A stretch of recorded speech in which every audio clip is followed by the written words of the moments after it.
President Obama is rushing to resettle refugees here in the United States during his last days in office. From October 1st to December 27th of this year, 25,671 refugees were resettled in the United States.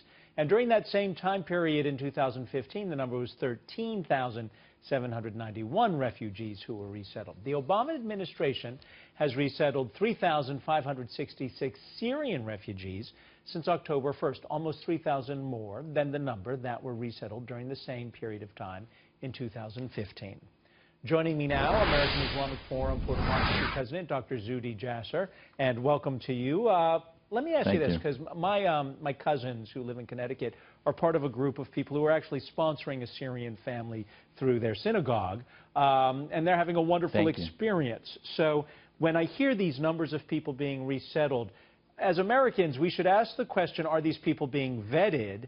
And or should we be alarmed by the pace of increase that we witness as the numbers were just, quoted? Well, please thank your family for doing that. We have many refugees that need homes, and certainly America has not shut its arms to those who need to be here and should be here. But the problem is as we know and as we see in Europe with the Berlin Christmas attacks, there are those who seek asylum that should be getting asylum. Now, that one wasn't Syrian, it was Tunisian, but still it shows there is no system, there is no vetting. Right now, Adam, the process of vetting includes, are they a member of a terror group, and do they pass background checks? And yes, there's vetting, but not ideological. They're not filtering against Islamism, they're only filtering against violence. We have to pause, like Mr. Trump has called for, and we have to begin to let Americans know that we have vetted against those. By the way, the studies have shown 20-some% of those coming into Europe had sympathies for ISIS. Right. It's probably not different in the United States. So Americans have a right to be concerned, and the president sort of acting on the whispers of the Islamists in his ears is just trying to rush things at the end passive-aggressively. Zuhdi, should people be alarmed, though? I mean, it's almost double what it was in 2015, the number who are being resettled in the United States, the 25,671 so far. I mean, is that the kind of thing that should ring alarm bells? Because, as you said, 20% of the people who have gotten into Europe have sympathies with ISIS, and we know that ISIS has infiltrated the legitimate refugees who do need to create new lives. I mean, you'd be foolish to assume that they're not trying to do that here, right?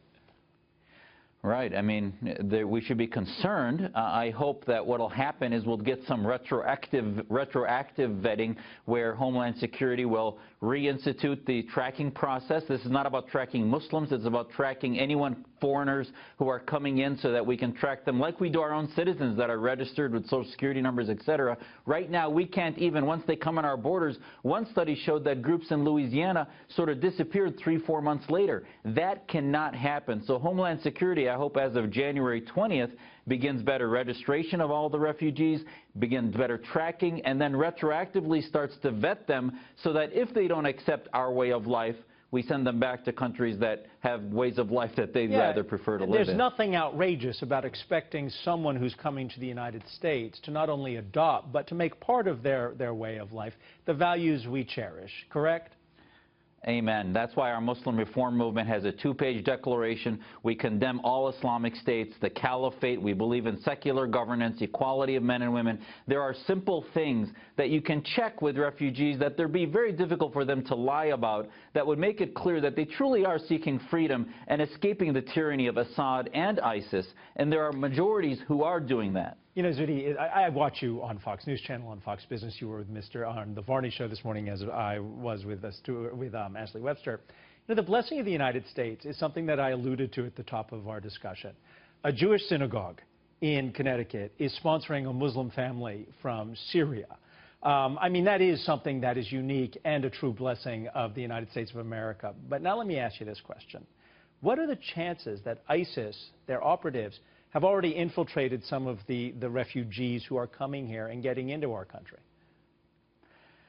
Sadly, as much as, I believe that the anecdotes you give are the strength of how we're going to defeat ISIS, we have to realize that infiltration has happened, is happening, and needs to be countered, that the only way to protect it is not to say, well, it didn't happen, but to recognize that the ideological infiltration happened, and now we need to shine a light on it to give it the antiseptic of sunlight and ideologically pressure them to expose what the threat is. And let's Homeland Security look at the websites they go to, monitor the ideology, which they weren't doing in so many of these cells that we find in a postmortem. We need to do it pre-mortem, and Muslim reformists need to lead that. You know, and the one thing I recall, people were falling over backwards earlier. It was either this week or just last week when they announced that immigration would be asking people questions about their social media postings. I mean, that seems to me a logical question to ask if you're posting things that are or retweeting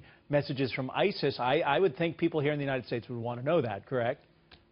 Oh, absolutely. That's how you put together what their ideology is. In the Cold War, do you think we were going to let in ideological communists, even though they may have been anti-Soviet? No, we realized that they're swimming in the same pool. So just because they're anti-ISIS, if they're pro-Muslim Brotherhood or pro-Hamas, I don't want them living near me in Arizona or anywhere. So I hope ideologically we start vetting, because I guarantee you, Adam, right now with who is advising this administration, we were not betting for anything having to do with Muslim Brotherhood, Islamist organizations that are all swimming in that same pool. In fact, weren't there members of Muslim Brotherhood who were welcomed at the White House just a few years back? I don't think we have time for that, but that's an accurate statement, is it not? Ideologically, yes. They weren't card-carrying members, but they certainly were sympathizers and defenders of the Brotherhood movement. Zuhdi Jasser, it's always a pleasure to listen to you and a pleasure to have this discussion with you on New Year's Eve. Let me be the first to wish you a happy and healthy 2017.